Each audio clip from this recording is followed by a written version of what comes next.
ഈ ഒരു ജാറ് ഇപ്പോൾ വേണമെങ്കിൽ നിങ്ങൾ ഇത്ര വൃത്തിക്ക് കണ്ടോളാം. കാരണം കുറച്ച് കഴിയുമ്പോൾ നമ്മളിതൊന്ന് അലങ്കോല പണികളിലൂടെ ഒരു മേക്ക് ഓവർ കൊടുക്കാൻ പോവുകയാണ്. വേറൊന്നുമല്ല, ഈ ജാറ് ഫുള്ള് ഞാൻ പശ ഒട്ടിച്ച് കൊടുക്കുന്നതല്ല, പശ തേച്ച് കൊടുക്കുന്നുണ്ട്. എന്നിട്ട് അവിടെ ഇവിടെയും കിടക്കുന്ന മുട്ടത്തുണ്ട് ഉണ്ടെങ്കിൽ അതെടുത്തുകൊണ്ട് വരിക, ഒട്ടിക്കുക.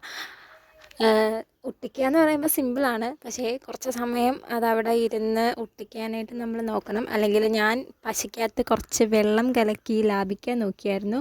അങ്ങനെ ഞാൻ പശ ഒഴിക്കുന്നു, മുട്ട വയ്ക്കുന്നു, അത് കഴിഞ്ഞിട്ട് അതങ്ങനെ ഒലിച്ച് പോയിരുന്നു. അങ്ങനെയായിരുന്നു ഞാൻ ചെയ്തിട്ടുണ്ടായിരുന്നത്.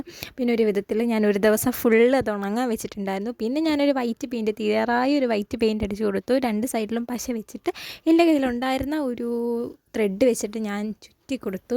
അത്യാവശ്യം കുഴപ്പമില്ല. ഇതെന്തിനാന്ന് ചോദിച്ചു കഴിഞ്ഞാൽ എനിക്കറിയില്ല, എന്നാലും നല്ല രസമുണ്ട്.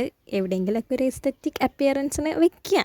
അപ്പം ഇഷ്ടപ്പെട്ടിട്ടുണ്ടെങ്കിൽ ലൈക്ക് ചെയ്യുക, സബ്സ്ക്രൈബ് ചെയ്യുക, കമൻറ്റ് ചെയ്യുക. എന്തെങ്കിലുമൊക്കെ നമുക്ക് എന്തെങ്കിലുമൊക്കെ ചെയ്യാമല്ലോ.